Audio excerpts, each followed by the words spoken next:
Hello, Nana. Hi. Let us know when you're recording. Or are you already? Okay.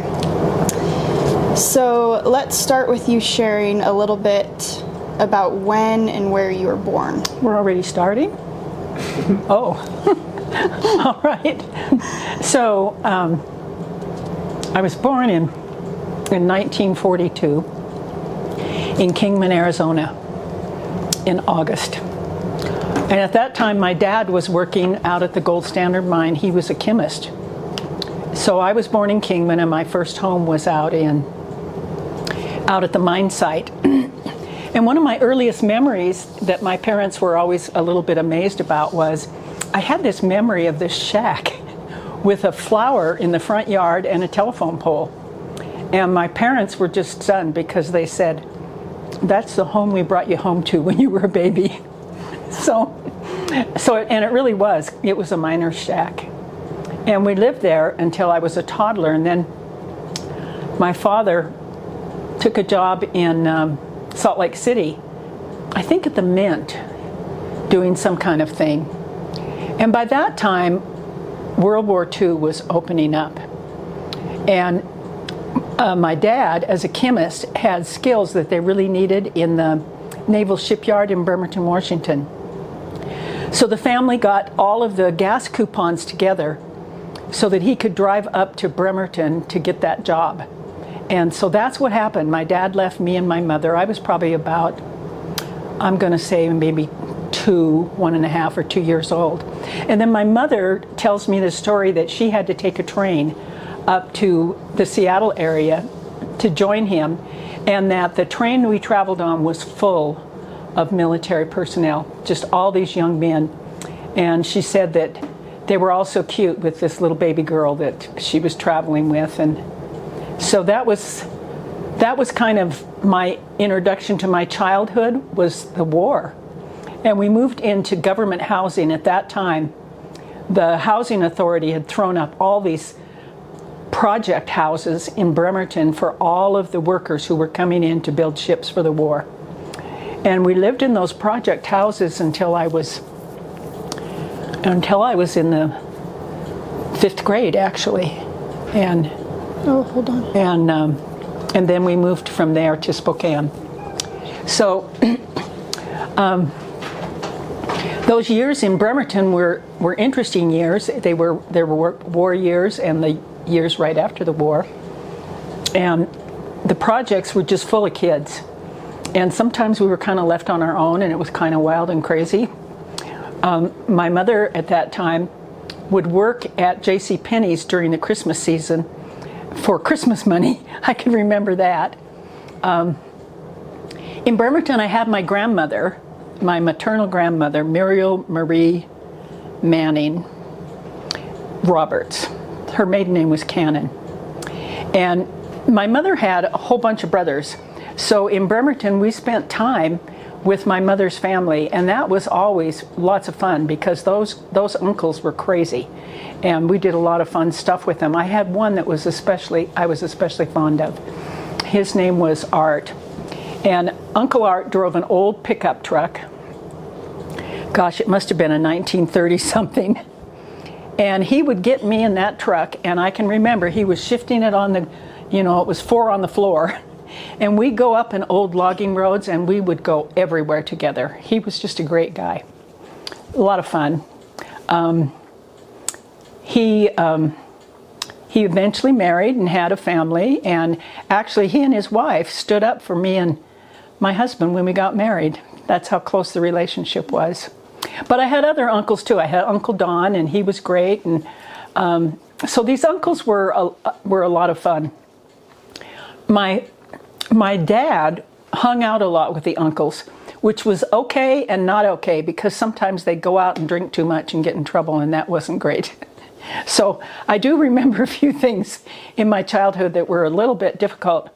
I remember especially my dad had stomach ulcers, and he was quite ill. And sometimes his drinking behaviors really had a bad effect on his stomach. But I can still remember when he went to the hospital to have surgery. Back in those days, they did pretty radical surgeries for stomach ulcers, and I remember going to the hospital and visiting him. And I think I also have a memory of going to the hospital and visiting with my mother at the birth of her third child. We would go to the window because they wouldn't let the children in the hospital, and we would look through the window at our mother. And I think I did the same thing when my dad was in the hospital.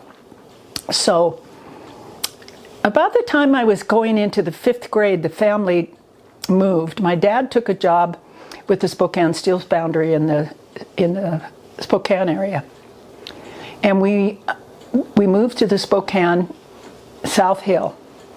And it was crazy for me because all of a sudden I was a child outside of the government project houses, and I was into this stately old neighborhood on the South Hill of Spokane with all of these old historic homes, huge trees that had grown for decades, and it was like a storybook year for me to be in that environment. And that was the Christmas that my Swedish grandfather came for Christmas, and my maternal grandmother. So I had the grandmother on one side of the family and the grandfather on the other side. It was really a weird combination, but that Christmas really stands out in my mind. And I can still remember going for a walk with my Swedish grandfather, and I can remember walking on ice. We were going Christmas shopping, and we went and I bought a little teapot for my mother for Christmas that year. And my Swedish grandfather gathered pine cones, and we painted them and put screws in them and put glitter and stuff on them to decorate our Christmas tree. It was a really good memory. It was hard, though, to move to a new town and try and make friends. I remember my mom had a hot chocolate party for me once so that I could meet and make some new friends. That only lasted for a year, and then our family decided that we were going to move to suburbia. So they bought a brand new house out in the Spokane Valley.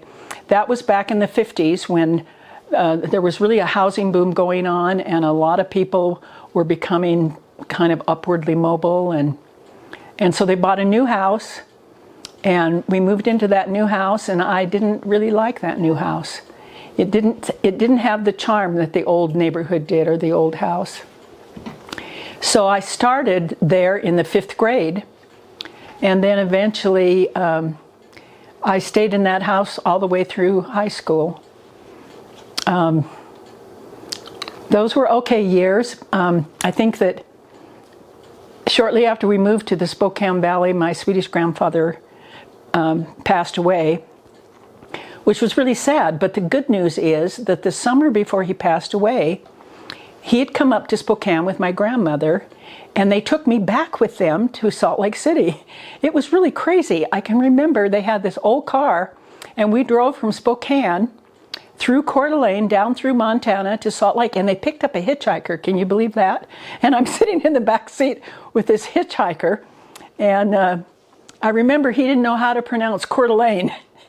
And I always thought that was kind of funny. But anyway, on the way down, we had to stay in a hotel, and it was a terrible, rickety old building, something like you might see in a ghost town. And that night, a thunderstorm came, and I still remember laying in that bed next to the window and watching the lightning across the sagebrush and thinking, what am I doing? I'm going to be homesick. I know I'm going to be homesick. But it turned out that it was wonderful to be in Salt Lake with my Swedish grandparents, because that was the last time I could really be with him. And he was just a fun guy. He was working at that time as a custodian for an LDS chapel in Salt Lake, and I spent a lot of time with him. We went around and everything. My grandmother was more of a homebody. She made really good food. I can remember she made a lot of sweet bread and stuff like that. So they were really fun to be around. So I continued to enjoy living in the valley, went into junior high and high school.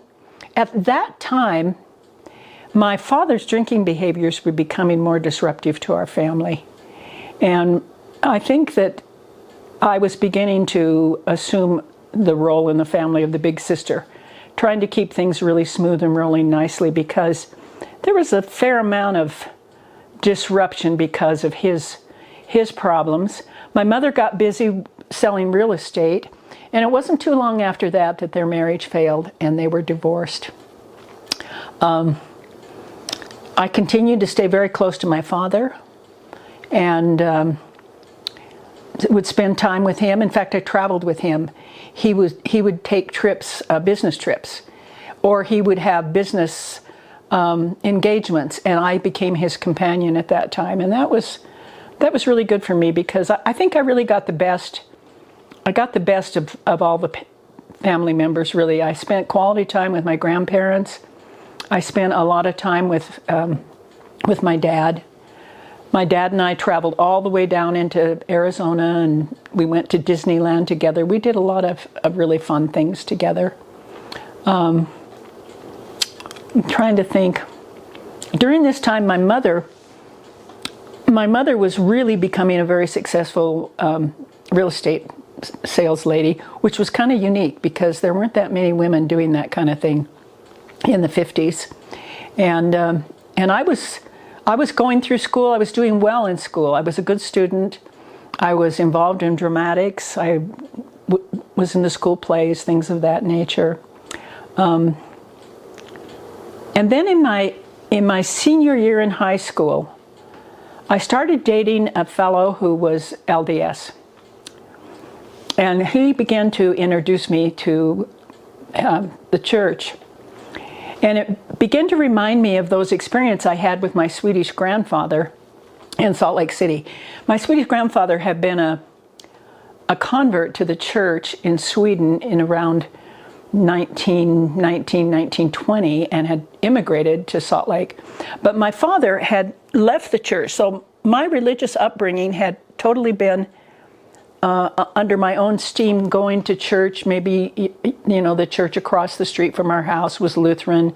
I went to the Methodist church with my neighbors for a while. So this guy I started dating began to introduce me a little bit to the church, and I made the decision to join the church. And that was a pretty big decision for a 17-year-old girl. When I look back on my life, I think that probably that decision changed everything for me. It really changed the trajectory of my life. And I also think at this stage in my life, it was probably one of the very best decisions I ever made, because the church provided me with a community of individuals who were supportive and kind, and it was just a really good experience for me. So what motivated you to join the church? So I think as a kid I had a lot of questions. I have very clear memories as a kid participating in the Lutheran Church Bible School in Bremerton, where I spent my formative years.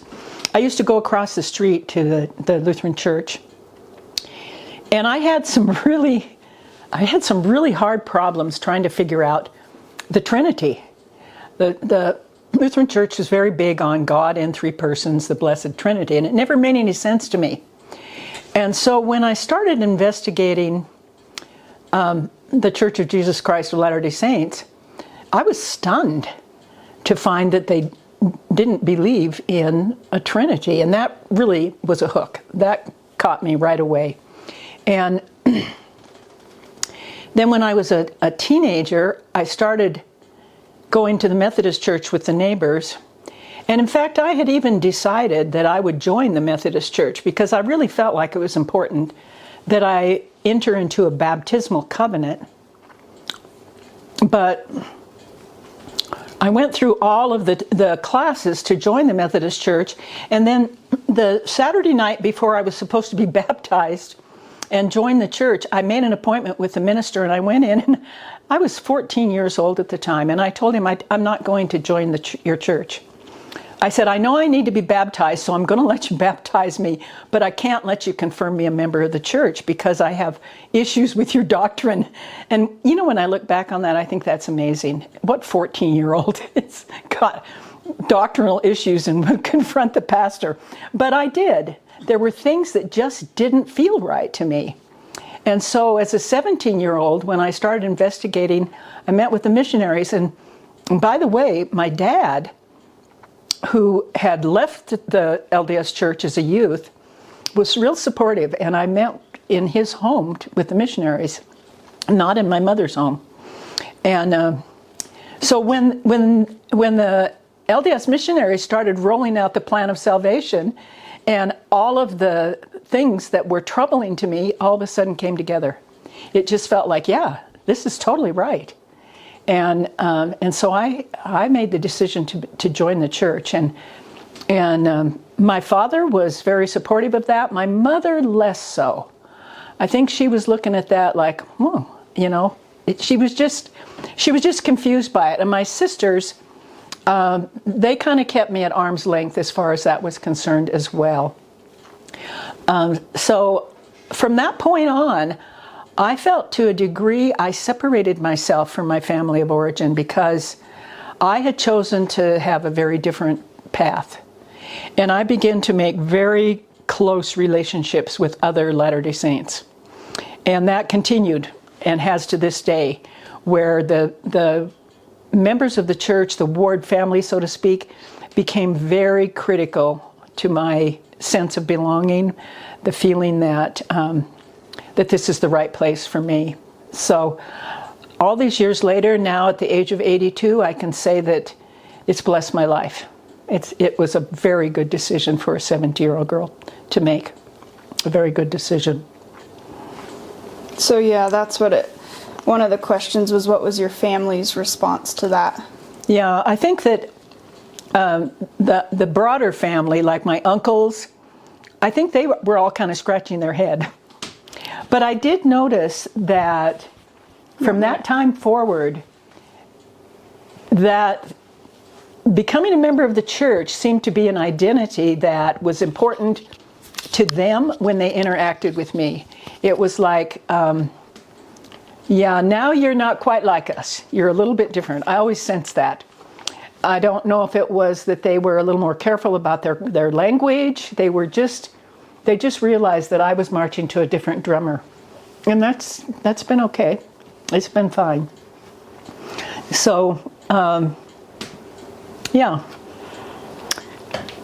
Did you want to go more into your experience as a church member? Do you want me to ask that question? Oh, I think that, my experience as a church member has been nothing but good.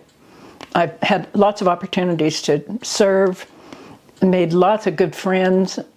My husband and I have really had some great experiences, and maybe I'll talk a little bit about that later on as we get more to my older age. One of the questions that was asked, what memories do I have of World War II, the Depression, the Korean War? I can say that World War II really impacted my childhood because my father was working in the industry, building ships. I was living in a Navy town. They were all geared up to be able to, build ships to help win the war.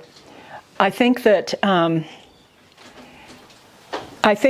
one of the things that I became really aware of, and I thought about this just the other night, I was trying to watch a film that Heather had recommended to me about, it was a World War II, one of those films where they were protecting Jews from the Nazis. And I think that probably I'm very sensitive about anything related to the Nazis and the Holocaust, because when I was a real little girl, all of those newsreels started coming out after the war of what happened in Germany in the concentration camps. And I think when that information came to me at such a young age, I think it was really pretty traumatizing. So today, even as an adult, when I see any movies about that, I become very anxious and extremely uncomfortable. And I know it's because of that experience as a child watching those films come out. And I also, I also read the Diary of Anne Frank when I was in junior high. I was really very young when I read it. Pause. I can't have the cat meowing and cat food going on. I can't do it. And Papa, you go down and watch TV. I'll get through this. All right, we ready? So I was talking about how traumatizing those newsreels were that came out right after the war. I was really young. And the terrible things that were happening in Germany during the war were very traumatizing. And yet to this day, I'm very, very uncomfortable watching anything about that period in our history. It just makes me extremely anxious. And then at a very early age, junior high, I read the Diary of Anne Frank, which was really new then. It had just come out, and I remember being deeply touched by the trials of Anne Frank and what she experienced while she was in hiding. And so those kinds of things, for me, made the war very present and very real, part of my own life experience. I do have one memory of the Korean War. It's kind of an odd one.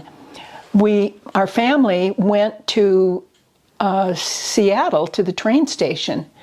One of my uncles, and I can't remember which one, I think it might have been Uncle Don. No, it had to be one of the younger ones, because Uncle Don was in World War II. He served in Italy. Maybe it was Uncle Art. I don't remember which uncle it was, but we actually went to the train station to tell them goodbye. And they were being shipped out to go to the Korean War. So that's the only memory I really have of the Korean War. As far as the Depression goes, I think that the grandmother generation, my grandmother, I think they were very, I think their lifestyle was very impacted by the Depression. I think there was lots of careful planning of how to use things and not waste things. And I can remember our family used to gather every year to pick all the berries in the berry patch, which was always scarier than heck for me because there were snakes out there.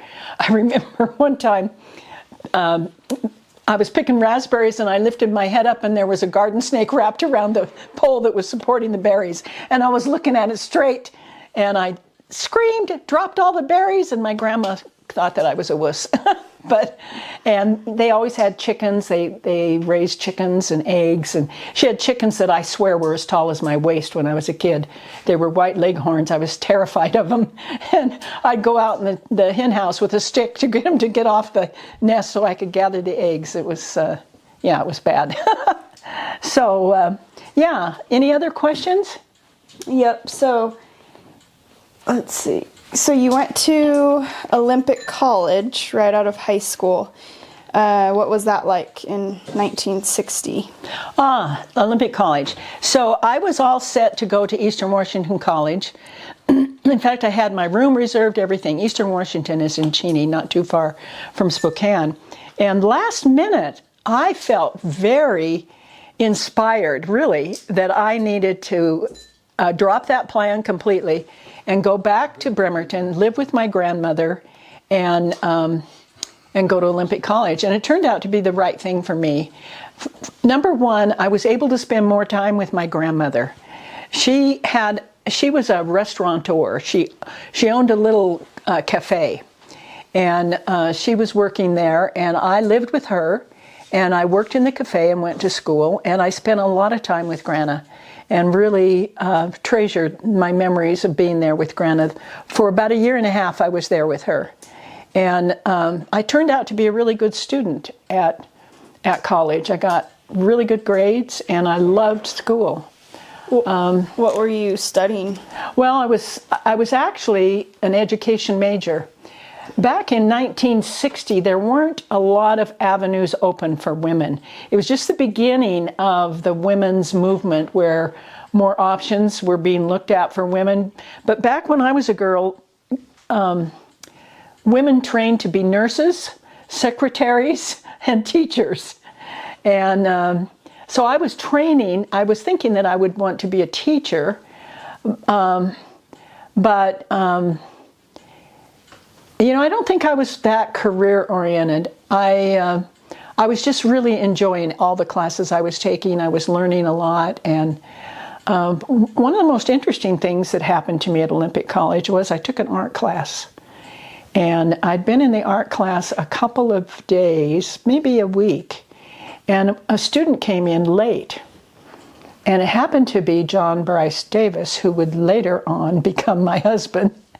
And he came in to the class, and I thought at the time that he was cute, but he wore really dorky shoes because he wore shoes with steel toes because he'd been working at a paper mill. And I think they were required or something. I remember. I mean, I tried really hard. I met another girl at college who happened to be a member of the church. And I was going to try and work it out so that we could do some double dating. I was going to set her up with him. And it didn't work. He wasn't interested in her. He was interested in me. And so it was really interesting. I have a very interesting story to tell about my first contact with him. We were all sitting around a table, and they were passing around a can, and they were asking for us to throw change in for the coffee for the class. And I was sitting next to him, and I said, I'm not going to contribute because I don't drink coffee. He said, well, why is that? And I said, because I'm a Mormon. And he said, what's a Mormon? I thought, really? And so out of the blue, I said to him, well, it's a Christian church that does not believe in baptizing babies. Don't know why I chose that particular piece of doctrine to throw out in the art class. But it was the very thing that troubled him about his own Christian tradition. And he said, I never thought that babies should be baptized. And the rest is history. We started dating, and we had some marvelous times together. One of our first dates, I have to tell you about, we had to take the bus because he didn't have a car. So we took the bus and we went down to town, and we went to Woolworths and we had dinner. Back in those days, Woolworths had a food counter, and you could sit at the counter and have dinner. And then we went to see a movie, and the movie was Flubber with Ed McMurray. Ed, is that his name? I can't remember. Fred McMurray? Fred McMurray, yeah. And we laughed so hard we couldn't believe it. We were just in stitches during that whole movie. And I knew then that this was a good fit, that we were going to have a really good life together. And as it turned out, we spent that whole year dating. He was a sophomore, I was a freshman in college. And he decided that he was going to also investigate the church. And we had some friends there, the Ellermeyers. He was an ensign in the Navy, and his wife, and they began to teach him the lessons. We had some fun adventures with them. And they're friends of ours yet to this day. They're in their later 80s, and they've been here to our home and stayed with us, and we're in contact with them. It's great. Anyway, Joel Ellermeyer eventually baptized him, and he joined the church. And then the following fall, we were down at Illahee State Park, and he asked me to marry him. And I started to cry. It was just like, oh, really? So we became engaged. And then world politics interfered. The Berlin Wall was going up, and they started drafting young men. And my husband got his notification. My husband, not at that time, he was my boyfriend, my fiancé, he got a notification from the draft board to report for induction into the military. And he wasn't too keen on that idea, and so he decided to enlist in the Coast Guard. So that's what he did. He enlisted in the Coast Guard, and we thought, well, if he's going to do that, why don't we get married before he goes? So we were married 2 days after Christmas. It was between semesters. And 10 days after we were married, he left for boot camp. And I can still remember how I felt when we had to depart. I remember he took me to the Bremerton Ferry. We were in Seattle. And I can still remember Mount Rainier in the early morning looking beautiful with the sun shining on it. And I was thinking that my heart was going to break because he was leaving. And I got on the ferry and went back to Bremerton, stayed with my grandmother. And that night, I was taking a class in marine biology, and that night I had a field trip. And I can still remember being out on the beach collecting samples in the dark and thinking, and my sweet husband is on his way to California. Yeah, it was a strange time in our life. And so I stayed in school that semester, and at the end of that semester, he came back after boot camp and got me, and we moved to California together. Really hard for me to leave school because I was really a good student and doing well. But I remember one of my professors at the college said, well, Anna Marie, what's important to you, this going to school or your marriage? And I said, well, I had to think about it. But I decided that it was the marriage. And so I went down to California, and that was a whole other story. That was a shockaroo because we lived in the Bay Area. We lived in an apartment building, and yeah, that was something else. It was predominantly, I would say, a racial mixed neighborhood. There was a lot of racial unrest during that period in 1961. We eventually moved to a little house that we rented, and we started to have a family. But the unrest in the Bay Area was pretty horrific. My husband was stationed in San Francisco at that time, and also at Alameda. And so he would get on the bus and go to the base, and I would be home with the little children. We had John and Dan during those years. And we dealt with race riots through our neighborhood. We actually had race riots come right through our neighborhood. I locked the doors and pulled the blinds, and they would peek out, and I could see policemen and people throwing rocks, and it was terrible. It was terrible. Pretty soon he got out of the military. He decided to get out because of Vietnam. He felt like he had two little boys, and that he didn't have any business going to war when he had those little boys to raise and a wife to take care of. So he went to work for the University of California at Berkeley. And here again we were faced with controversy because the Berkeley campus was a hotbed of protests because of the Vietnam War. And I would take our two little boys, and we would go over there and have lunch with their dad. Eventually Aaron was born, and we had three little boys, and we'd go across campus, and there'd be all kinds of students with megaphones, get us out of Vietnam, and it was crazy. We would leave the campus and go to a rose garden and eat lunch in the rose garden so that we could have some peace and quiet. It wasn't long before we decided that we had to get out of that. And so he began looking really hard to find a job in a different place so that we wouldn't have to be in so much turmoil, so much social unrest going on at that time. So we moved to North Idaho. Yeah, that was a whole new world. And Idahoans at that time weren't that happy about Californians moving in either. So we showed up in Idaho in February, and I was wearing sandals. And it was snowing. But it didn't take us long to make some really good friends. We made really good friends in North Idaho, particularly Dee and Nedra Pollock, who were members of the ward. He was the branch president at the local LDS church. And they took us into our home, and they made us welcome. We rented a little house from them, and there we were with our three little boys in a mining community. And my husband had to make a big adjustment from the Berkeley campus to a mining industry. And I remember he called me like he'd been at work just a short time, and I said, well, how's it going?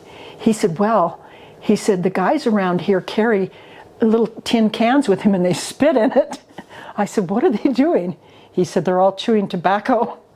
So, yeah, it was a very different environment from what we were used to. So, can we take a break? Mm-hmm. We were in North Idaho and making good friends, and we eventually bought a house in North Idaho, wonderful house. A big old house that I could work on and improve. And we had our 3 little boys. And we had a lot of fun in North Idaho. We spent a lot of time tubing the rivers, visiting old mine sites, just boondocking. We'd go up in the hills and pick huckleberries. It was interesting that in some respects we experienced a form of discrimination in North Idaho that was very subtle. And I think it had to do with my husband's position as mid-management in the mining industry. The towns were union towns. And if you were not a family that was union members, it seemed like it created a little division between you and the miners, who were all union people. We did experience some pretty fierce union problems up there. Some strikes where there was violence and things of that nature. We were always worried and wondering what the price of silver would be. And mining is up and down. We had some really good years, though. I think that during the years we were there, the mining industry was okay. Toward the end, it wasn't. And that I'll talk about that a little bit later. I did go to work after the girls were born. We had our 2 girls in North Idaho. And I did go to work as a substitute teacher. I'd only completed the 2 years of college, but they would take you with just an associate's. And I really enjoyed that, and I did very well there. And it turned out later on that the work I did there served me well, and I'll talk about that a little bit later, about what happened with my career later on.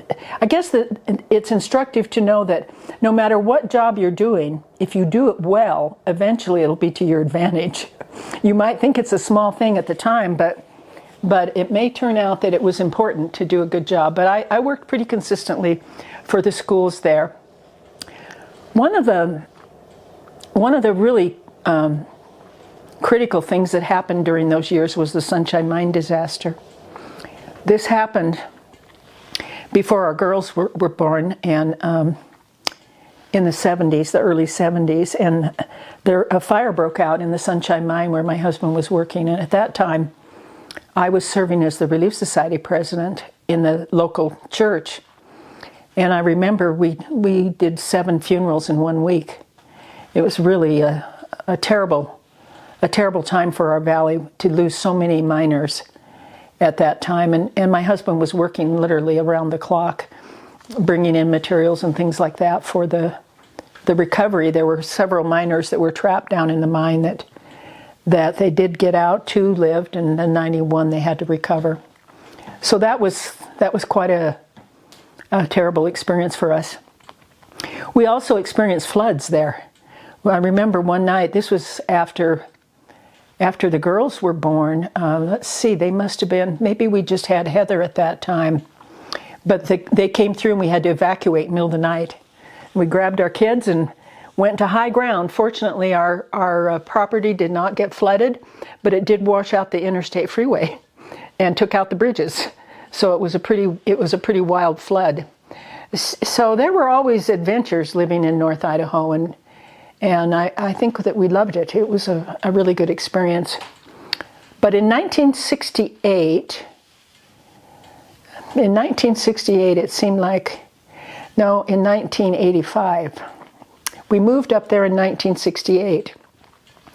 And in 1985, the mining industry was beginning to slow down really bad. Bunker Hill had closed, and the mining community was not a good place to be. And my husband got transferred to Boise, to the corporate office of Sunshine Mining Company. And boy, did I hit the ground running. That was an adventure. I was out of the mountains and I was into the city, and it was great. and I immediately went back to school. I signed up and enrolled at Boise State University and completed an undergraduate degree.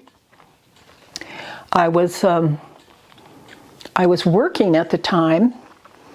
I went down to the State Historical Museum. I became a volunteer. I was a puppeteer, believe it or not.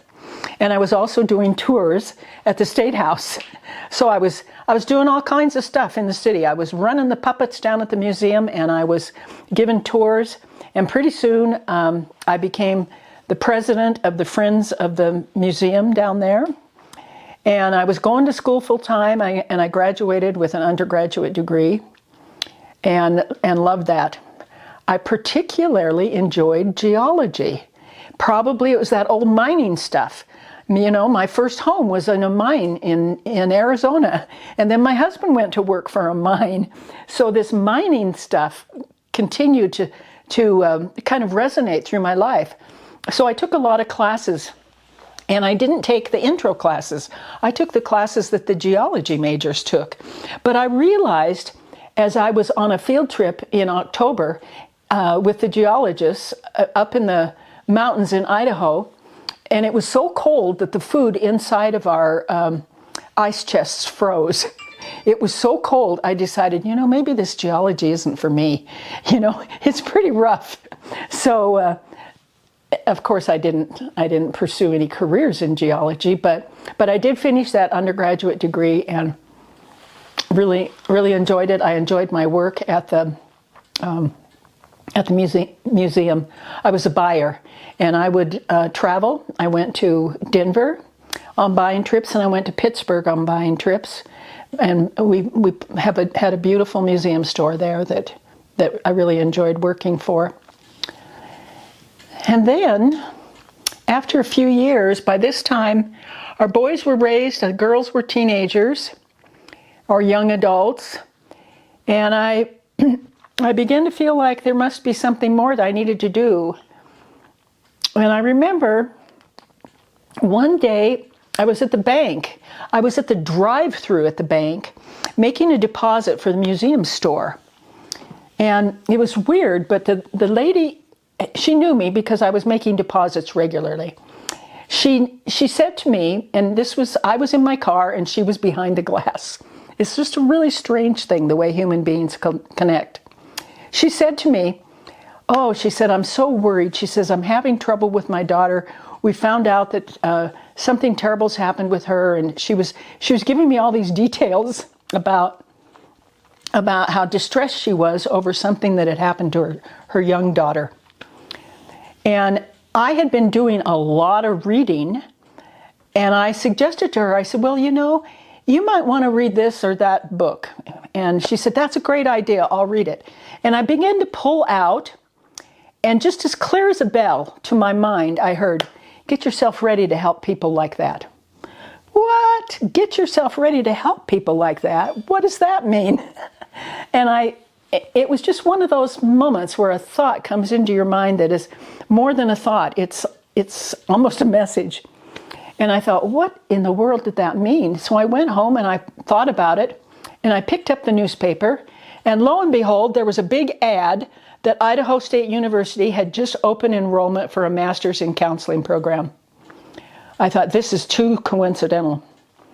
So I got busy and took the Miller's Analogy test. You have to take tests to get into grad school. So I took the test. I did really well, and I was admitted to a master's program. It's a 3-year program, 80 credits, very ambitious program. Being taught mostly in Boise, mostly in the evening. Had to go to summer school a little bit over in Pocatello. So I was working at the museum store, and I was going to grad school for 3 years. And during the grad school experience, boy, did I have experiences. I worked on the campus, the Boise State campus, in their counseling center for a while, working with college students as a counselor. I worked on a Homeward Bound project for people who were trying to get into housing, all kinds of internship experiences. I even worked for SANE, it was called Sexual Abuse Now Ended.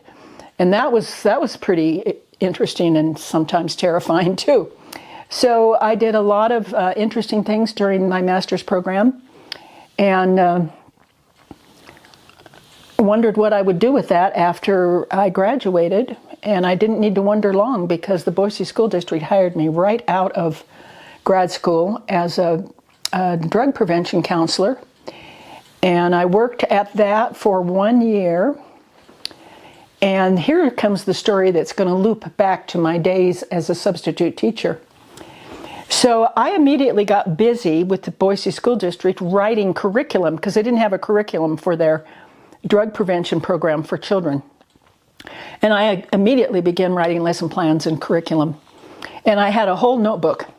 Well, the following year, they decided they weren't going to have drug prevention counselors. They were going to shift us all over to being school counselors. So I had to re-interview.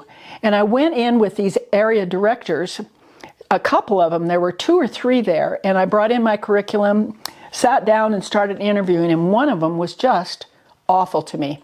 He said, I can see that you've got a master's degree in counseling. What's to stop you from doing private practice and only giving half best for the school district? And he just went on and on and on. The other guy was sitting there, and he said, I know Mrs. Davis. He said, I was the principal of the school in North Idaho where she was a substitute teacher. And he said, if she gives us even half of what she gave us as a substitute teacher, we'll get our money's worth. I thought, oh my gosh, it's just amazing. You never know the seeds you're planting, for good or bad. And so I was hired. And I began to work as an elementary school counselor. I worked at several different schools, 3 different schools, but I ended up at Jefferson Elementary in Boise, on the Boise bench. And I worked 5 days a week at that school of about 400 students, which happened to be a school that hosted many, many refugee children. And so I had this wonderful opportunity to work with all these little kids who'd come out of refugee camps in Africa and the Middle East. And man, what an experience that was. Did lots of training. The school district sent me everywhere. They sent me to Washington, D.C., they sent me to Baltimore, Portland, you name it, for special trainings. And then I would come back and I would train people that didn't go. So we went to special classes on using art therapy and all kinds of resiliency training for these kids. And it was really a fabulous career. I can't say enough about it. About halfway through my time at the school district, I thought, we can do a better job. And I started thinking about it. And again, it was one of those issues where I was walking across the gymnasium. The gymnasium was empty. And I thought, we need a scope and sequence. We need a real good guidance curriculum, K through 6, for these kids. Because the counselors have been teaching hit and miss. And the more I thought about it, the more it seemed like it needed to be done. And so I put together a team, and we took a proposal to the district, and they accepted us, and they paid us 1 summer to put together a guidance curriculum, K through 6. Eventually, we as a team took that curriculum to other counselors throughout the state of Idaho. And the Boise district finally went K through 12 with a guidance curriculum, which was all keyed into state standards. And boy, really feel good about that. I think that was a wonderful thing that I was part of there, and was really happy to do that. What career accomplishment? Your mic's up. Mine's off? Okay. What career accomplishment would you say you're most proud of? I think I'm most proud of that guidance curriculum. And I'll tell you why. Because, just for example, the guidance curriculum that they were using, they would teach personal safety in maybe the 1st grade. And then they wouldn't talk about it again at all. And when I looked at that, I thought, how can this be? we need to be hitting this every single year in an age-appropriate way. So we really were able to get all of the elementary counselors in that school district pretty much in lockstep. We would teach each unit at the same time during the year because we had a lot of mobility within the district. And so these kids would get these lessons on conflict resolution, personal safety, drug prevention, career development, and they would get developmentally appropriate lessons from kindergarten all the way to 6th grade. And then the secondary counselors would pick it up. And I think we made a difference. I really do. I think we gave those kids skills to deal with the challenges they were having, and ways to protect themselves and their own personal safety. I know as a counselor at Boise State, I would see college kids that were really struggling, and I remember thinking, wow, I wish I knew you when you were a 3rd grader. Maybe we could have gotten this straightened out and taught you a few things, and you wouldn't have moved through this in such a dysfunctional way. So it's that guidance curriculum. I think it was a really, career-wise, that I can pin my hat on that one. I feel good about that. Okay. Real quick, going back to that, the college part, did you work part-time? Well, when I was a young woman in college, I worked part-time in my grandma's restaurant. So I was working there, and then when I went to college later on in life, I was also working. So I've always worked when I was in school, which really keeps you busy, because your school can be pretty intense.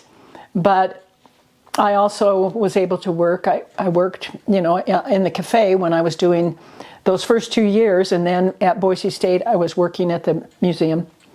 And even in grad school, I was working at the museum. And I could feel myself in grad school moving away. I was moving away from that museum thing and leaning more and more toward mental health and figuring out. I remember when I went back to Pittsburgh, I was traveling with another woman who was a buyer for a museum shop, and she said, I think this is going to be the end for you. She said, I can see that your heart is moving toward a different path. And it was. I left behind the museum time and immersed myself in mental health for children, basically.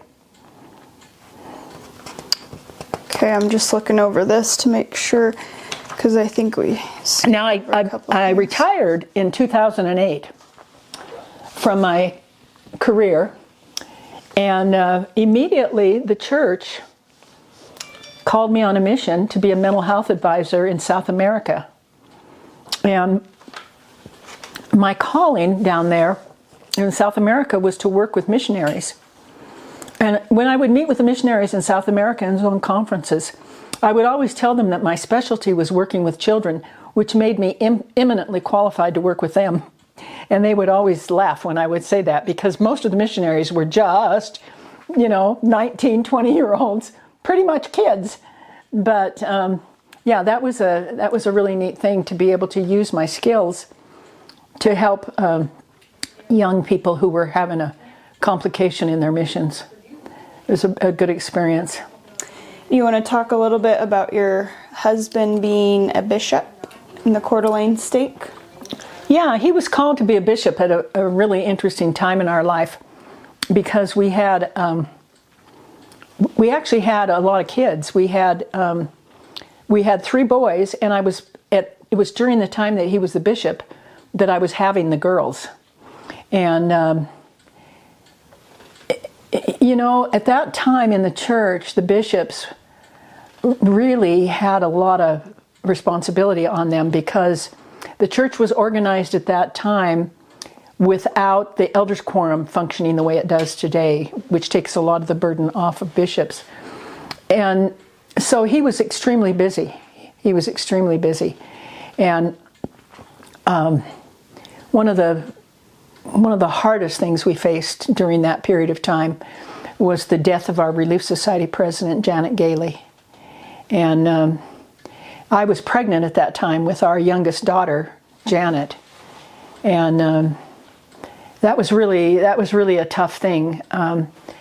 they were killed. They were going on a trip to a wedding in January or February. I think it might have been January. And their car slipped on the ice, and they were involved in a head-on collision. And both of the parents, Darren and Darren, their son, was killed.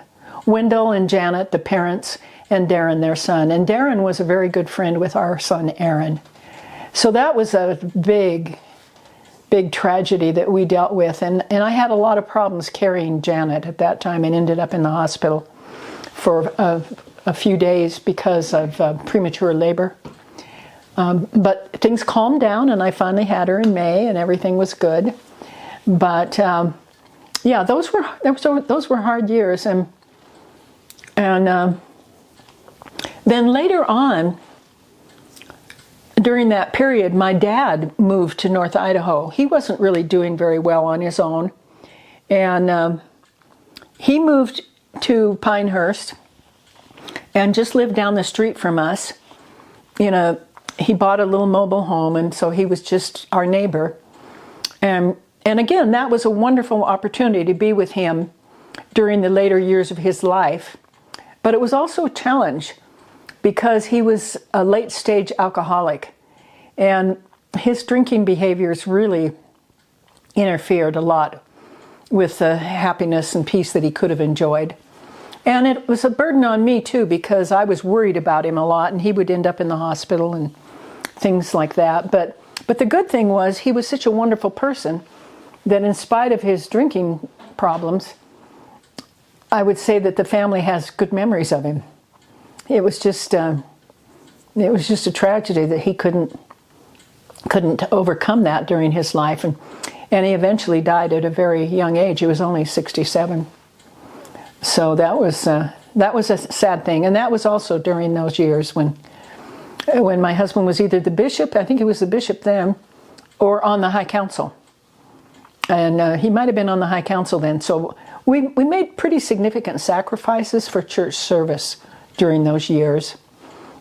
And I think that it was good and it was bad. It was good to be able to render the service, but it was hard on the family, I think, at times. I don't think that some areas of the church it's that hard because you have more people and you aren't traveling great distances. So, yeah. Do you want to talk about your husband working at the state park?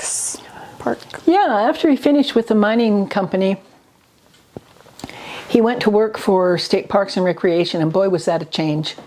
All of a sudden, we were visiting state parks, and whoa, it was really fun. And I think he enjoyed it too. In fact, he enjoyed it so much that he decided that that was the place for him, that he'd finish out his career there. And he made lots of good friends, and I think it was a good experience for him. And he had free camping as a retiree. We could go camping any place free. But now we're too old. We don't want to camp anymore. So, yeah, that was really good too. So now I'm getting into the ending of the questions, and then I'll let you look through it and see if there's anything we missed. So what accomplishments are you most proud of in your life? Most proud of accomplishments. I think probably I'm most proud of having had a successful marriage that is now 60 plus years.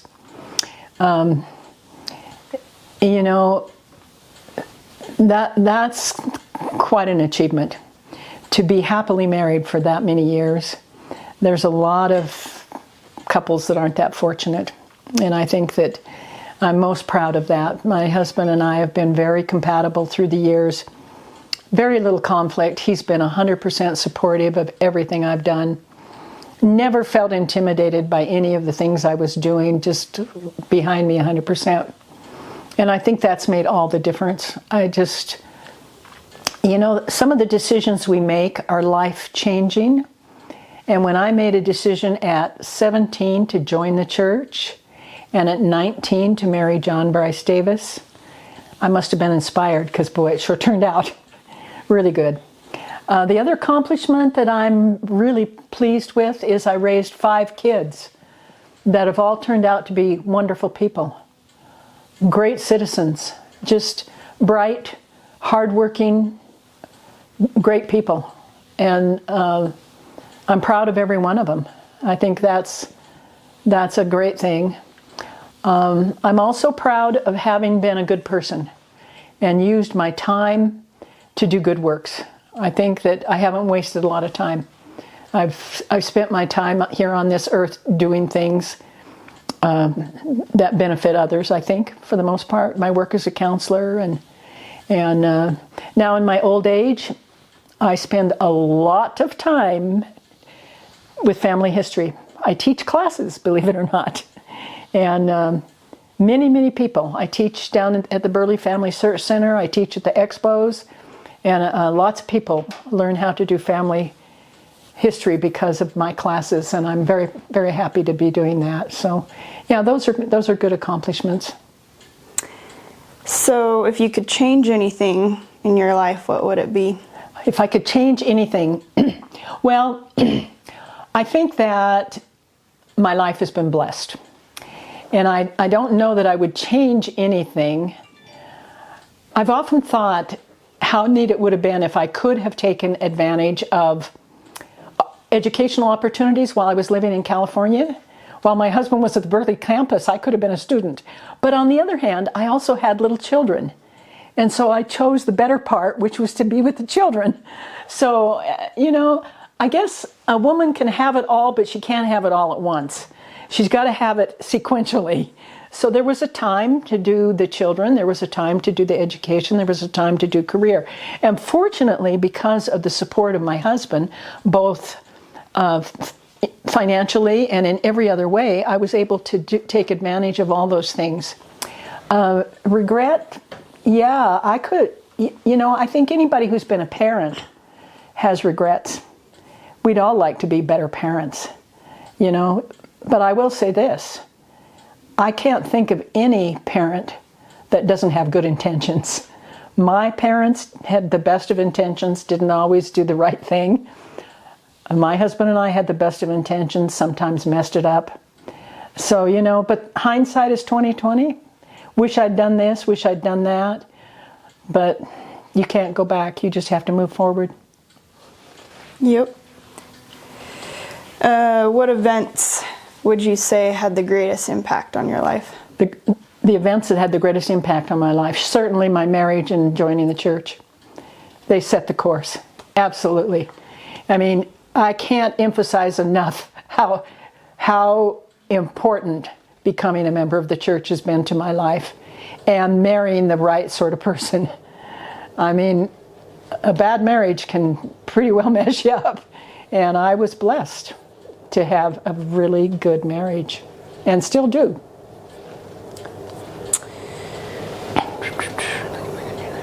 So, looking back on your life, what do you miss about the good old days, and what are you happy to have left behind? The good old days.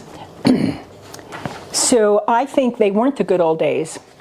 I think that there were a lot of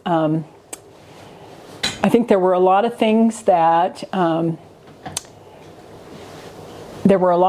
that weren't so good back in those days, especially for women.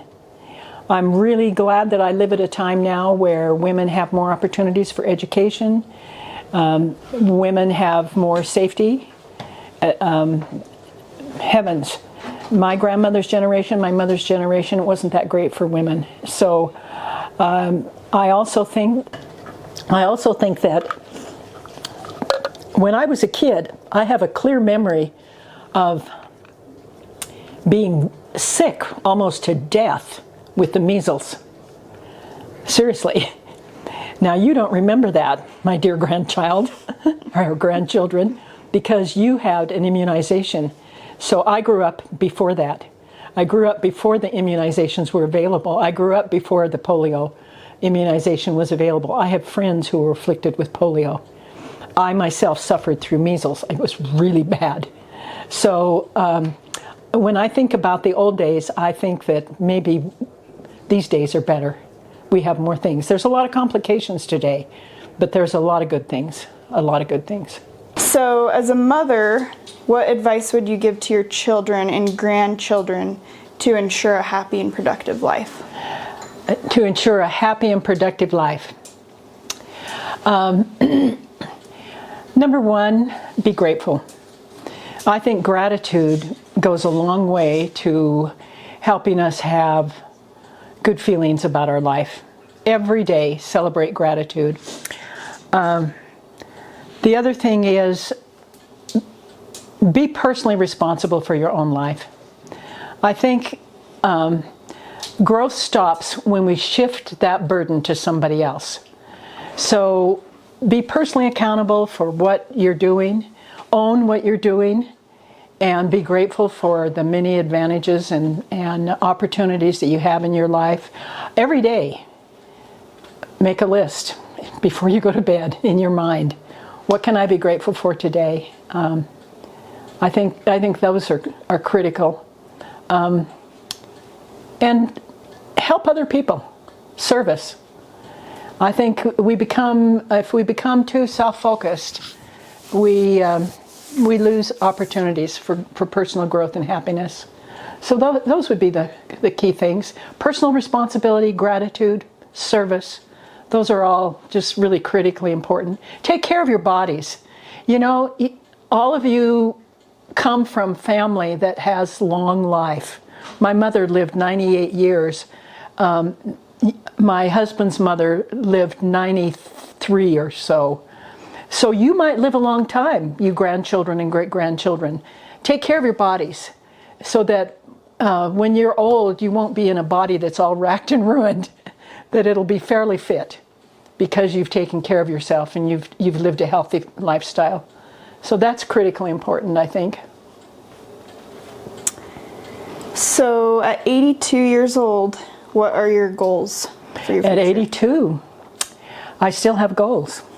Yeah, because you aren't dead until you're dead. So you might as well live your life, right?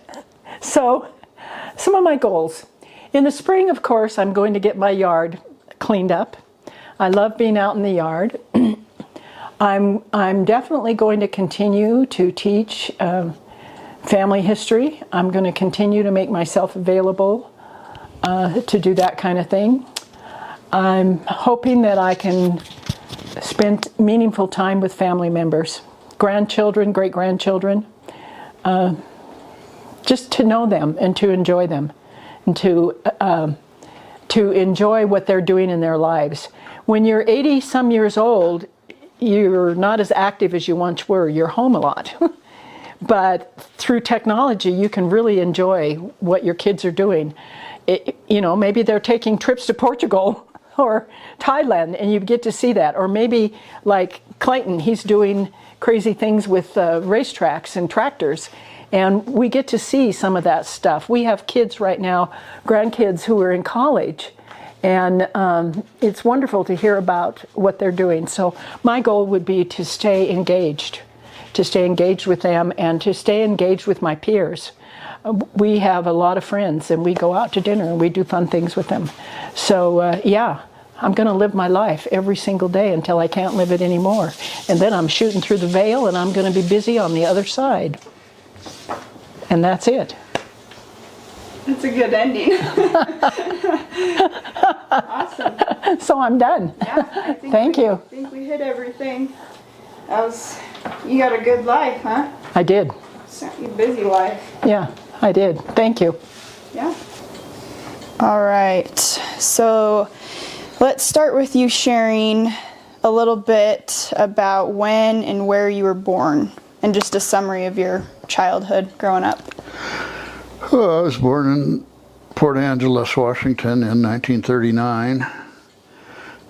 I think I was supposed to be born in 1940, but I got here early. I tell people I was born in the YMCA because the building that used to be the hospital where I was born is now the YMCA, or at least as far as I know it is. Let's see, I was the first child in my family. What was the rest of the question?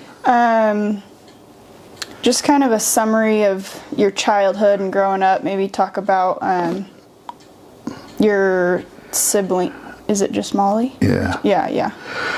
Okay.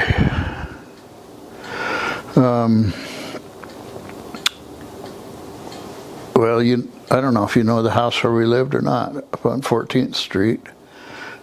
And we had a big backyard that I played in a lot and stuff. And of course, for the first 5 years of my life, World War II was going on. So I remember some things about that. In fact, I remember when I was about 5 years old and I was playing out in the backyard, digging dirt and stuff, and all the sirens in town and boat whistles and everything started going off.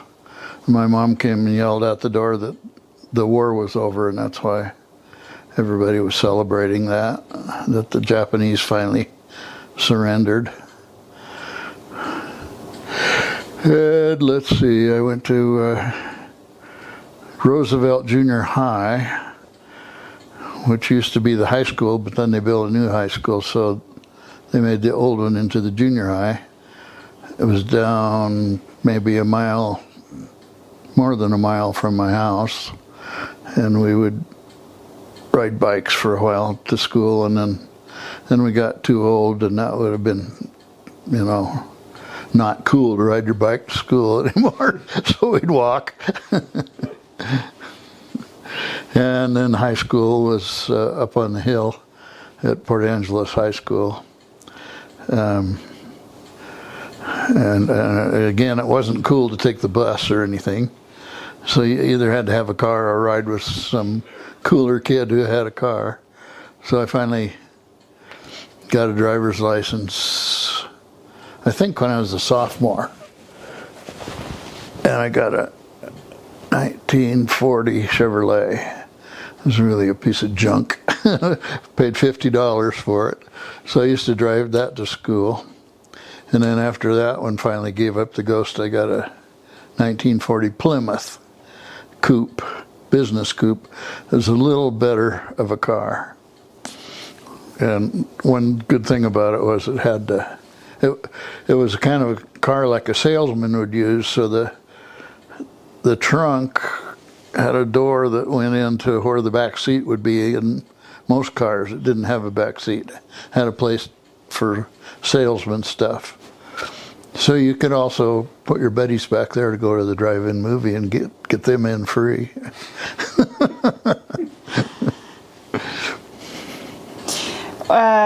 What memories do you have of you and Molly? Well, okay, I was 11 years old when she was born. So I did some, babysitting of her as a little kid and stuff. I don't know. Don't really have too much memory of her as a little kid. What do you remember about your parents, and how would you describe them? Grouchy. My dad was grouchy. My mom was okay. She wasn't any great mom like your mom is or anything. What about your grandparents? My grandmother, Davis, was kind of an old lady.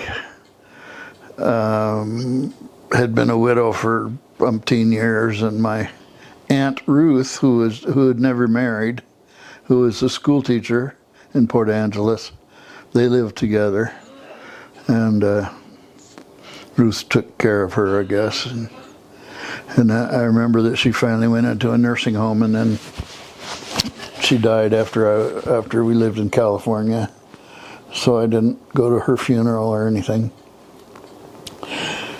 And Aunt Ruth also died a little while later while we were in California. Do you have any memories or hear anything about your great-grandparents? Well, wait, I guess I should, before we get to that, my other grandmother was Appy. We called her Appy.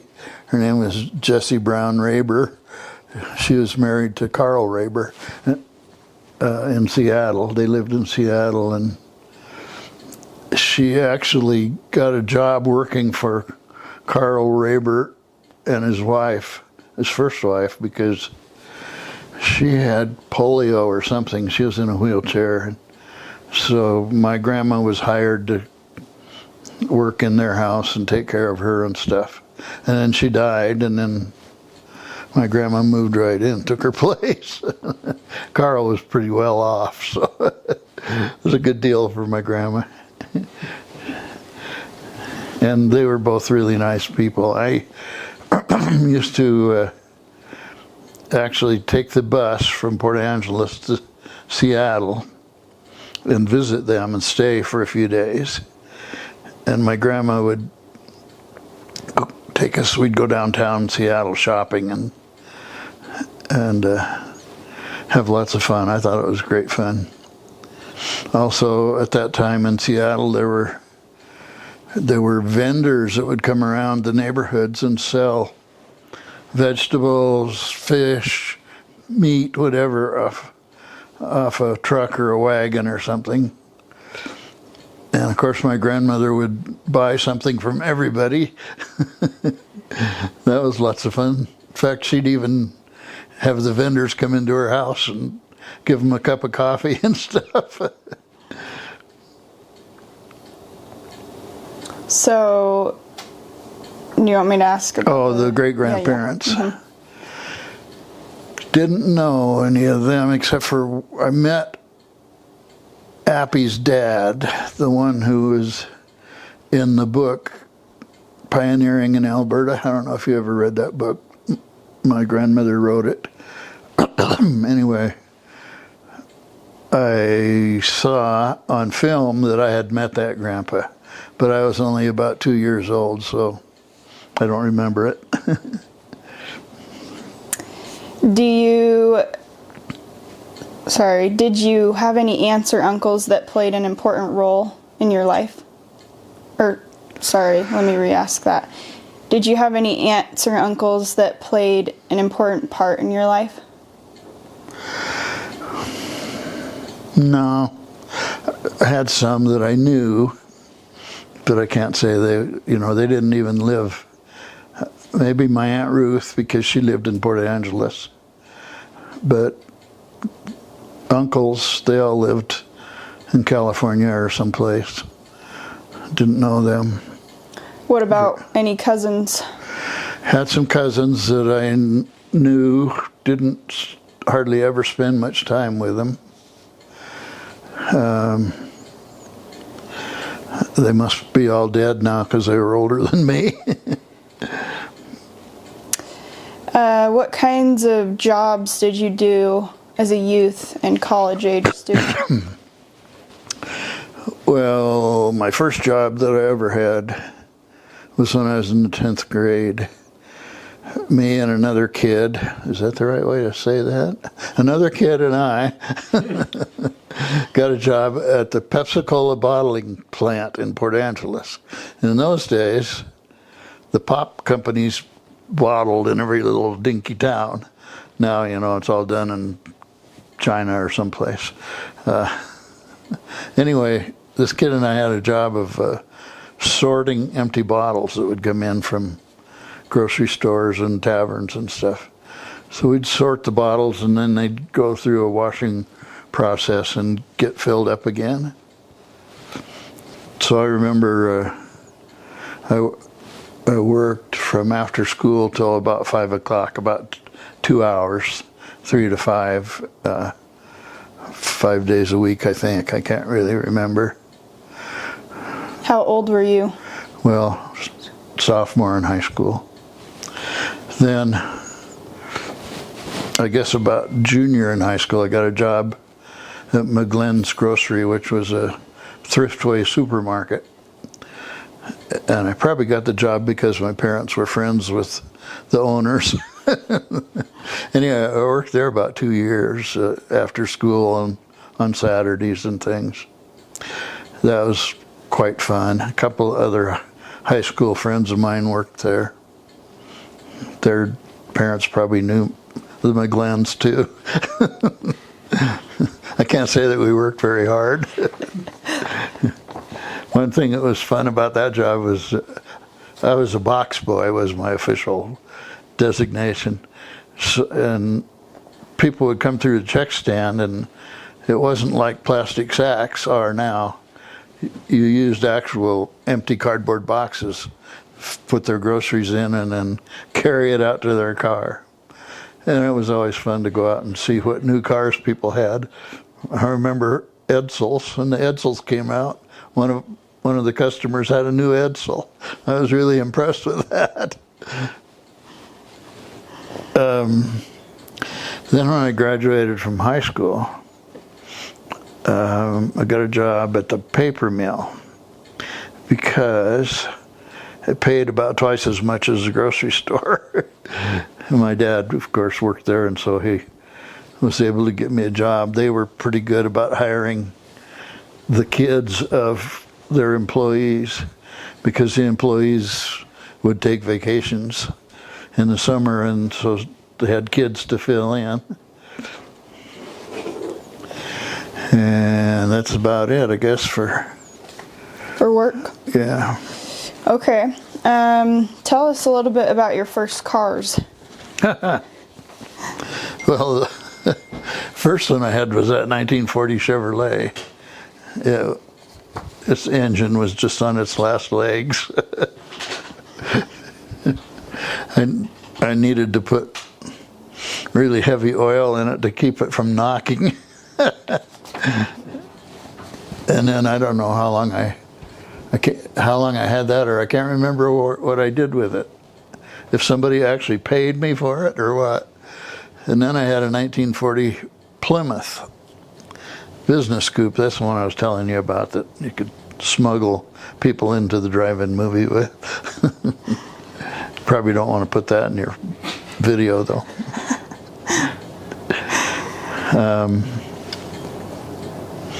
Well, let's see. I guess then I didn't have another car until I was going to school in Bremerton and had met Anna Marie, and I bought another Plymouth there. I think it was a 51 Plymouth. For some reason we called it the Green Bean.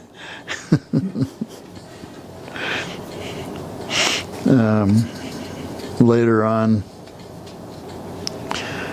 I got rid of that and got a 1954 Chevrolet, which was really a nice car. And that's the one we had when we were in the service and moved to California. Okay, back to the hydroplane stuff. Tell us about that. Okay, let me back up to when I worked at the supermarket. It was a Thriftway store. Thriftway was a big chain of grocery stores in the Northwest. And do you know about unlimited hydroplane racing? No. The Gold Cup and all that? Do you? That was a big thing in the Seattle area and around the country. Is unlimited hydroplanes had, they were about 30 feet long. They were, had sponsons on the front, what do you call them? They would ride on the two sponsons and the propeller. Anyway, the Thriftway stores sponsored one, and it was called Miss Thriftway.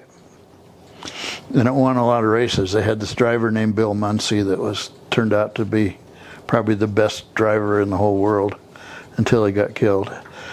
But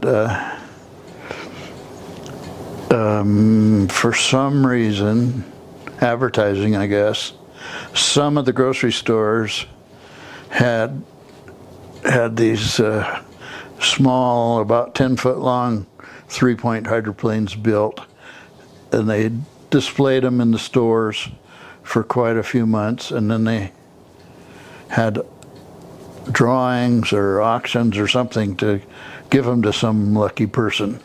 And we had one in our store, and it was painted to look just like the real Miss Thriftway.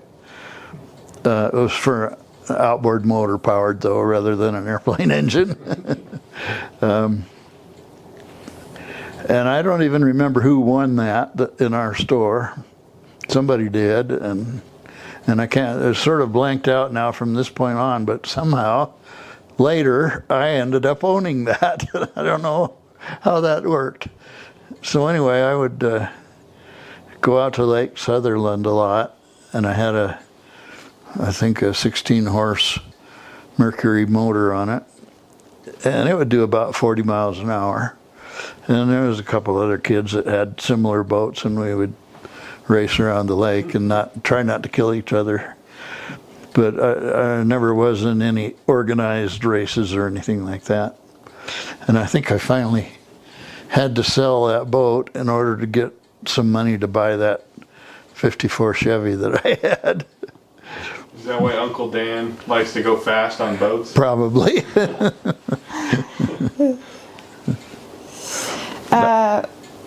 Do you have more on that? No, that's about it. Okay. What memories do you have of World War II, and how was your family affected? Oh, we're backing up now in time. Yeah. I remember that we had to have blackout shades on our houses. They didn't want the town to be lit up at night at all, because they didn't want Japanese bombers to fly over and make holes in our town.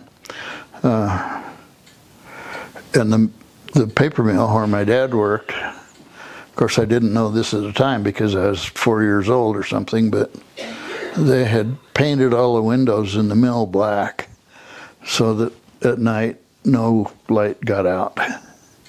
So I remember that.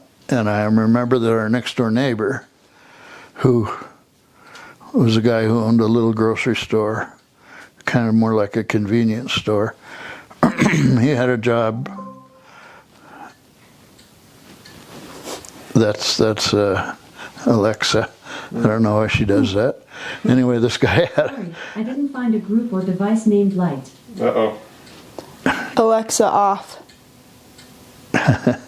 He was some kind of a air raid warden or something, and he would drive around at night and look for places that were showing lights, and he had to use little teeny lights on his car that wouldn't shine up. They'd shine down at the road so he could see where he was going. I don't know how he avoided running into things, but anyway, I remember that. And I had an Uncle Jim, who was a doctor in the Army, who would come visit us once in a while when he was on leave. I remember, I think I told you already, I remember when the war was over. That's about it for World War II. Okay. Do you have any memories of the Korean War? Oh, yeah. Because we would see that on television. And I remember that in 1953, I went to the Boy Scout National Jamboree. Maybe it was the International Jamboree down in Southern California at Irvine Ranch. Anyway, 50,000 scouts were there. And while we were there, they announced that the Korean War was over.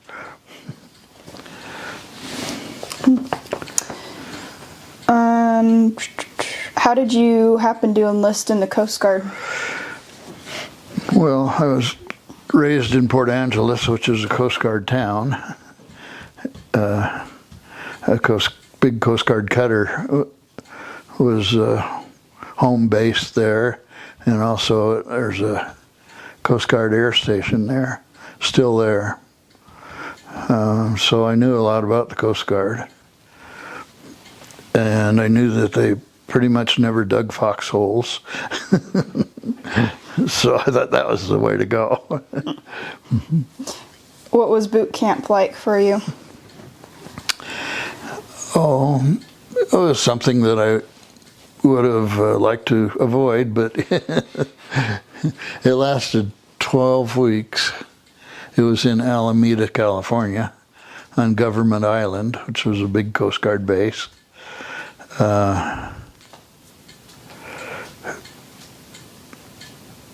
Let's see, 2 weeks out of the 12, we had to work in the kitchen, the galley,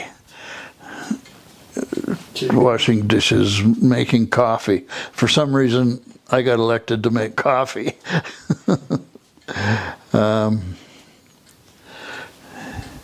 So we had to get up really early and be there at 4 o'clock in the morning to work in the galley.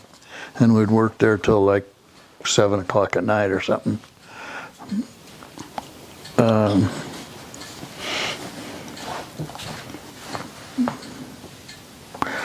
I guess that's about it for boot camp. I kind of enjoyed the classes of boot camp, you know, where they teach us about navigation and about ships and stuff. I didn't really enjoy the physical labor, no, not labor, physical training. Yeah, abuse, yeah. Every morning about 5 we had to get up and go to the grinder. Had to run laps around the grinder. What's the grinder? This is just a big field and it had a track around it, a running track. So we had to run around that so many laps at a time. Where were you stationed and what were your duties? Oh, at first after boot camp, they kept me there at the base or at the boot camp as one of the workers there to do things that help train new recruits. I ran kind of a print shop because I knew how to, before I got there, I knew how to run these various printing machines. So I did that for a while, and then I wangled a transfer to the district office, 12th district office in San Francisco, which is a bus ride across the Bay Bridge. So I did that for, I don't know, maybe a year. It was in a high-rise building. You would never know that it was connected to the military, except on the 2nd floor and the 9th floor were people wearing Coast Guard uniforms. That was kind of a fun place to work. There I got transferred to the Coast Guard cutter Columbine, whether I wanted to or not. But once I got there, it was fun. It was a buoy tender that just worked in the San Francisco Bay and up the river. What river is that? Can't remember the name of the river. Anyway, we'd go up to some other little towns up the river. And every time we would go up to a town called Antioch, and we'd tie up there for the night. And everybody, including the captain, would want to go into town and drink beer. So I would always end up getting the duty staying on the ship while they went and got wiped out.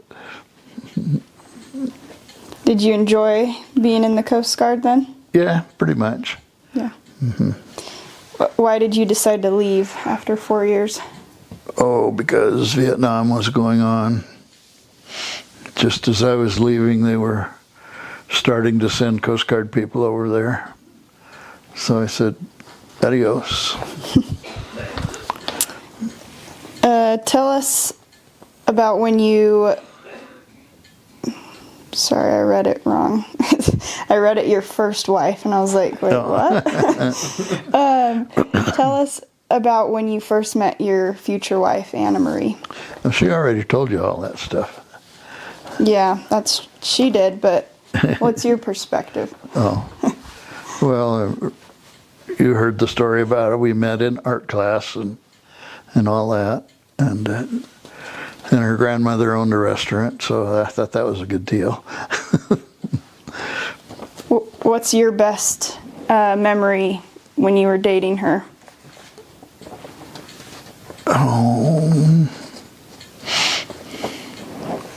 Funny memory? Okay. Anything, yeah. When I had that old Plymouth called the Green Bean, one time we were taking a ride out in, I don't know, in the forest somewhere through some logging road or something, and the car got stuck in reverse. Had a horrible time getting it out of reverse so we could come home. So it was you had to drive it in reverse? Or No, I finally ended up getting it to go out of reverse, but it was I don't know if you're familiar with the term 3 on the tree. The gear shift lever is on the steering column, and it had low, second, and high, and reverse, and a clutch. Anyway, Yeah. for some reason the gear shift lever got stuck. It wouldn't go out of reverse for a while. And I can't remember just how we bounced it out of reverse, but that was kind of funny. when did you know you wanted to marry her? That was when she told me that Wait.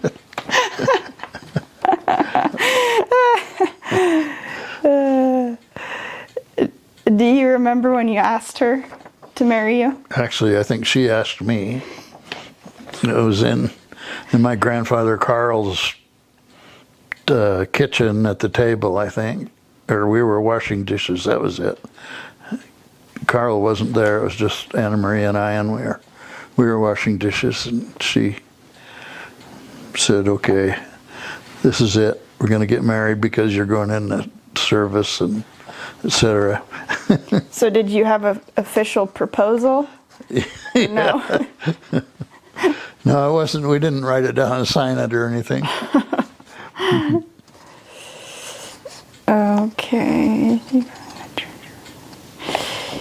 So you joined the Church of Jesus Christ of Latter-day Saints shortly after meeting Anna Marie. Yeah. What would you say motivated you to join the church?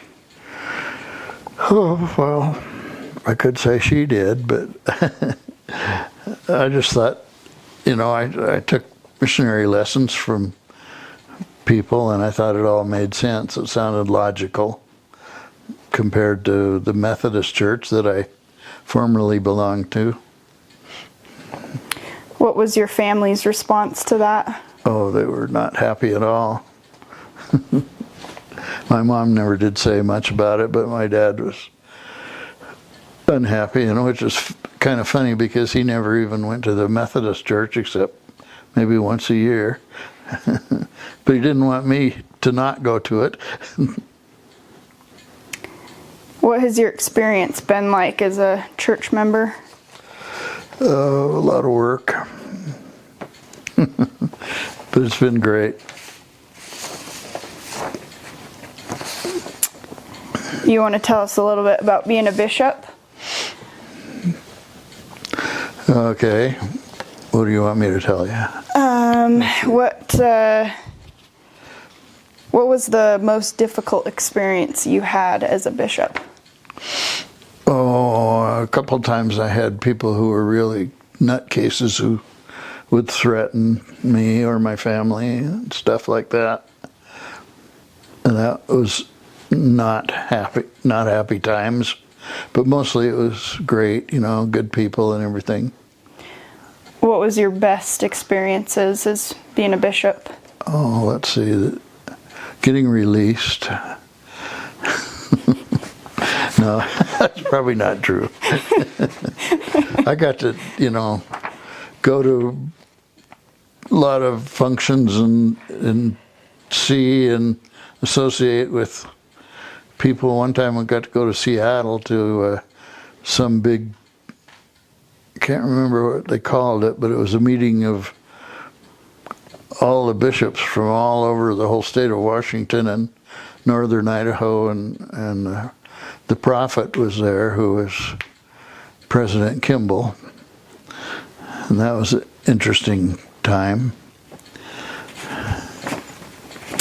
So back to California real quick. Her time. I know it's kind sequences. of all over the place. What was it like being in California during the Vietnam protests and the hippie culture? Oh, well, the Vietnam protest, we would mostly see going on when I worked at the university. I can't say that it affected me much. Now that I think about it in my old age, I have to agree with what they were talking about. You know. Let's see. We lived in a part of Oakland that was biracial, multiracial, whatever you call that, where there were lots of black people, lots of Mexicans, other kinds of people, and towards the end of our time in California, we had, I remember one occasion where I was out mowing the lawn and I looked across the street and a guy was running up the street and he had a pistol in each hand, and the cops were chasing him. So I turned off the lawnmower and went in the house. And we had other similar situations like that. One time, some Mexicans and some black people were running through our backyard, throwing rocks at each other. And at that time, they were announcing that they were going to start busing children to different schools all over town, so as to have a equal mix of white people, black people, Mexicans and stuff in each school. So we said adios to California about then. Yeah, that was the next one, saying how did the social unrest in California affect you and your family? Yeah. Did you feel like you already kind of talked about that a little bit? Yeah. Okay. We left. Yeah, you left. What was your experience with the Berkeley campus during this time? Well, I think we'd already talked about that. I Yeah. worked there and used to see these flatbed trucks with various people who we would also see on the news at night, you know, and we were familiar with their names, and they were protesting the war and protesting everything else they could think of. What was your job there at the campus? Oh, I was a buyer, I guess. I can't remember what I was called. Senior buyer, maybe, for the structural engineering and structural mechanics department, which was a part of the university that taught people how to build high-rise buildings and stuff like that. Okay.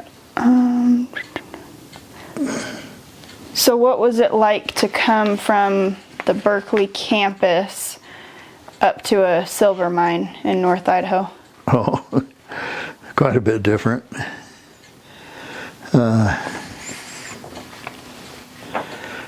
People at the university, of course, were, you know, lots of PhDs running around and lots of students trying to become a PhD, and lots of interesting videotapes and movies and stuff about big projects. A lot of stuff about earthquakes and how to build a building that wouldn't fall down in an earthquake and that sort of thing. And at the mine, Of course, we didn't have any PhDs. We had lots of people who chewed tobacco, which you already talked about. But a lot of really nice people. And a whole different kind of buying that I was doing, you know. What motivated you to take a job up there with the Sunshine Mining Company? To get out of California. What were your duties with the mine? Oh, when I started out, I was doing the inventory control for the warehouse. You know, so if they got low on a certain product, then I would have to know about it and see that some was ordered to replace the stock. And then I had this old curmudgeon of a boss named George Wilson.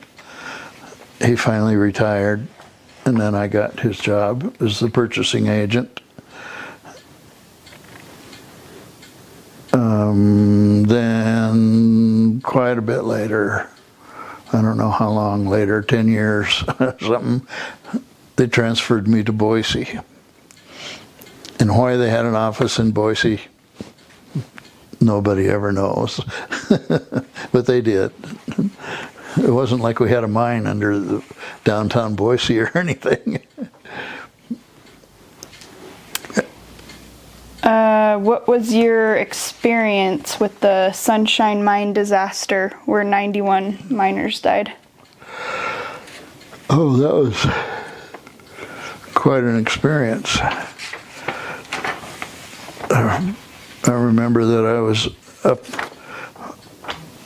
my office was on the first floor of the warehouse building, and upstairs on the second floor was the safety office.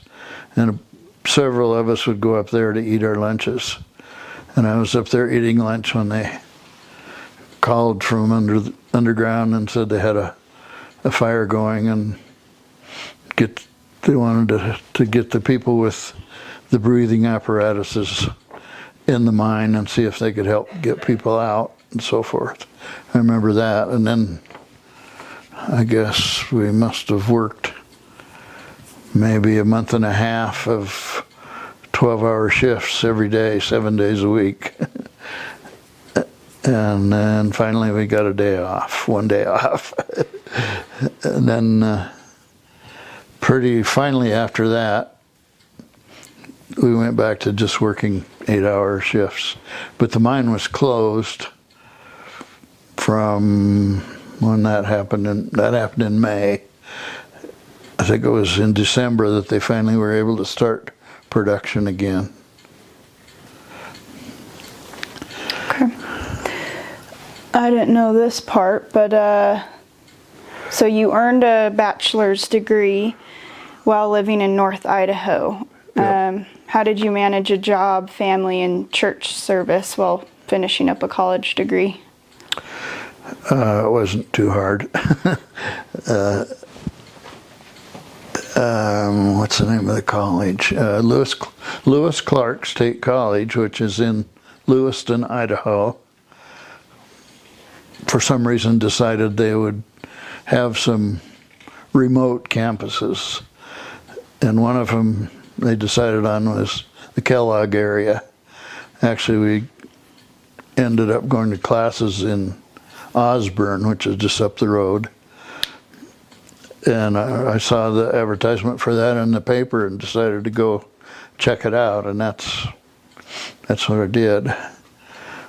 So they would bring their professors in once a week or something and teach classes. And here's the good part, they actually gave us credit for work experience. So I had some of that. I just remembered something that Aaron wanted to know more about your life before Nana. Did you feel like you already talked about that, or do you want to? Yeah, I think I did, yeah. Okay. So we talked about the bishop. So eventually, You went to work for Idaho State Parks. What were your duties there? I was a senior buyer there too. There weren't any junior buyers. There was only me. Similar job, except working for the government, everything has to be approved by umpteen different people before anything happens.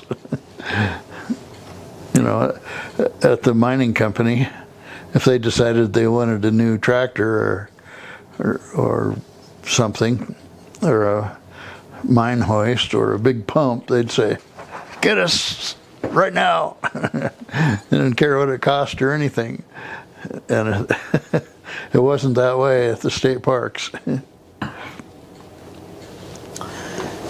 What were some of your most interesting or funny experience with the state parks? Oh. Every year at state parks, they had I can't remember, they called it the annual conference. They bring several people from each park into a big meeting and have some guest speakers and stuff. And one thing they always had was this thing called the Outhouse Award. And it was for somebody who fouled up really bad during the year. And they would get the Outhouse Award, which was a little outhouse. And I remember one guy who was the manager up at Lucky Peak State Park above Boise. When in the wintertime they would lower the level of the lake way down, and people would drive down on the beach, and you'd be at a slant, And this one particular time, it had been raining a lot, and it was muddy down there, and somebody got stuck down there. And Marty, the manager, said, "I had made a policy for my employees. They couldn't drive a vehicle down there because it would get stuck." But he said, "I went against my own policy, and I drove a state truck down there to try and pull that guy out that was stuck. And I got stuck," he said. And so he went back up and got another truck, and he got stuck too. And this kept going on for a while. I don't remember how they ever finally got everybody out, but anyway, Marty won the Outhouse Award that year. Okay. What accomplishments are you most proud of in your life? Oh, grandchildren. And great-grandchildren. Yeah. If you could change anything, what would it be?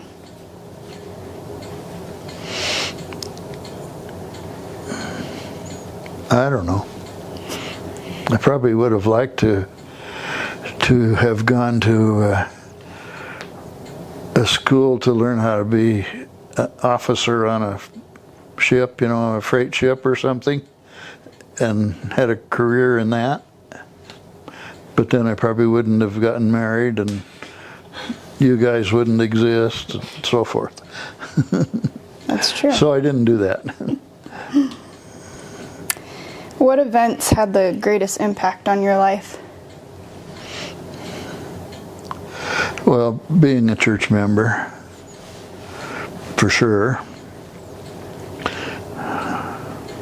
I don't know what else. They're all about equal, I guess. I remember when I had to go sit with you at the hospital when you were about 3 months old.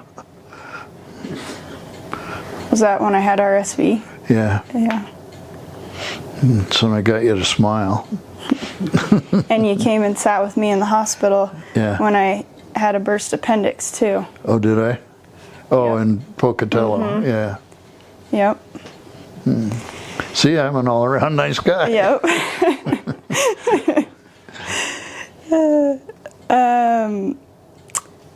Looking back on your life, what do you miss about the good old days, and what are you happy to have left behind?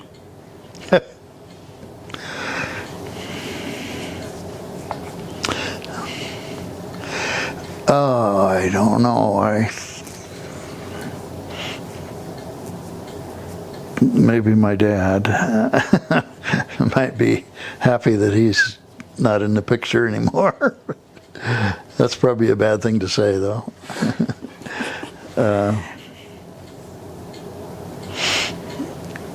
And what's the other part of that? Oh,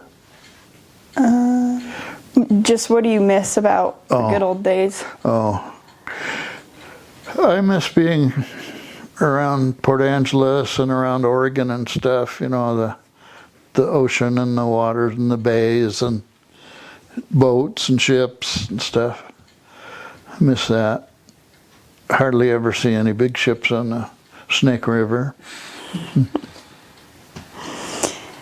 As a father, what advice would you give to your children and grandchildren to ensure a happy and productive life?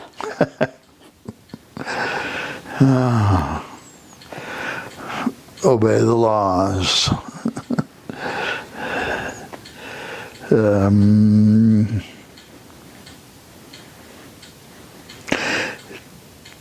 Work hard.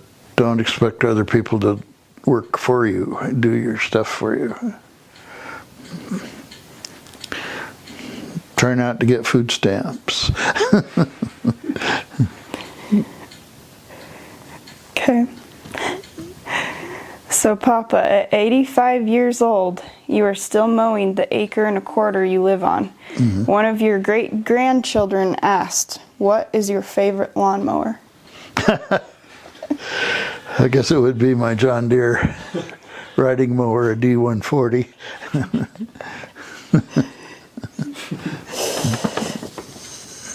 Okay. I got another riding mower now, though. I have two. Oh, you do? Yeah, I bought one from that guy in town here that sells used mowers that are stuck together with Band-Aids and baling wire. You better send a picture to Soren. Yeah, I should. I got that because it has the stuff to pick up the stuff that's cut and put it into a bag, except for when the big hose comes out of the bag and sprays you with lawn trimmings and stuff. It's kind of a junker. So your last question is, what are your goals for your future? Oh, after I go to Clayton's racetrack and watch a few races, what else is there to do after that? That's true. Yeah. I just keep on going, I guess. Keep on being a good grandpa and things. Do you have any good jokes that you want history to know? I can't think of any right now. I'll call you up if I get one. I thought it was pretty funny when we were in the hospital and you got a cheeseburger ordered from the hospital cafeteria. Oh. And the lunch guy came in, or the cook came in, and you said, tell whoever made this cheeseburger that they're fired. And I think it was him. Oh. That was a funny Papa memory. Okay.